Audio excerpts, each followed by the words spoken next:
ადამიანი, მაგრამ გუშინ ძალიან გავბრასდი, იმიტომ რომ რო ვუყურებ ვითარებას, რაც არის ხოლმე, გინდათ სასამართლოებში, გინდათ რუსთაველზე, გინდათ სხვადასხვა მსვლელობაზე, მესმის ყველას გვაქვს ჩვენი პირად საქმე, სამსახურები, არ ვიცი, ვიღაცებს შეიძლება მეც ვიღლები ხოლმე, ანუ ყოველდღე შეიძლება ვერ გახვიდე, მაგრამ მგონია რომ რაღაცა დრო მაინც უნდა გამოვნახოთ. ძალიან პატარა ისტორიასავით ამბავს ვიტყვი.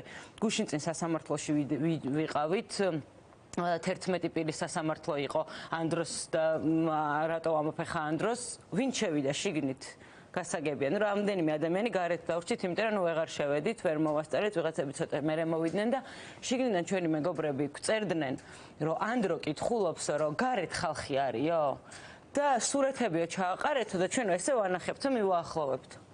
და ჩვენ გარეთ ვიდექით 7. ანუ 7 ადამიანი ვიდექით.